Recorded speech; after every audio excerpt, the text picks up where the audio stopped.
TIFU by telling my barber I knew what to on. The sides meant for 23 years obligatory. This didn't happen today. It's been happening since 2003 and I just had a quiet panic about it on the bus.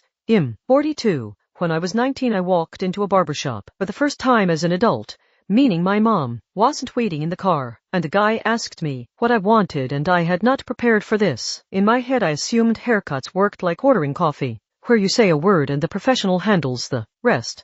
Turns out you have to know words, numbers even. Hair has a grading system, so the guy says, "What are we doing today, man?" And I, a confident adult, said just like a 2 on the sides. I have no idea where I got to. I think I heard it in a movie.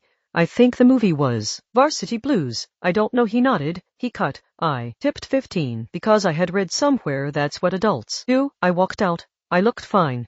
I assumed I had cracked the code for the next 23 years, in 5 different cities with maybe 14 different barbers. When asked what I wanted, I have said with the calm authority of a man who has read a manual. 2 on the sides, scissor on top. I added scissor on top around year 4, because I heard another guy say it and it sounded sophisticated, like ordering wine. I did not know what either of these things meant. I assumed 2 was a length, maybe inches, centimeters, a vibe. I never asked. You can't ask. Asking would reveal that you have walked into approximately 100 haircuts under false pretenses and that the man you became, taxes, mortgage, opinions about mattresses, was constructed on top of a single and verified guess. Today my current barber, who I have been seeing for 3 years, said you want to try a 1.5. Today, switch it up. And reader, I panicked, because if a 1.5 exists, that means there's a scale. That means 2 is not a vibe.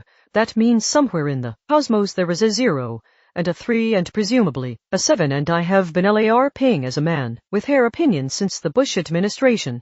The first one, wait no, the second one, that's worse somehow. I said, yeah, let's do it, like a coward. I have no idea if I look different. He's behind me. I can't tell. I just nodded at the mirror like he showed me a piece of modern art. I tipped 20 out of guilt. TLDR picked a random number at 19 to seem like an adult who gets haircuts. Have been repeating that number to professionals for 23 years across multiple cities without knowing what it means. Today at 42 learned there are other numbers. My whole adult identity may have been a 2.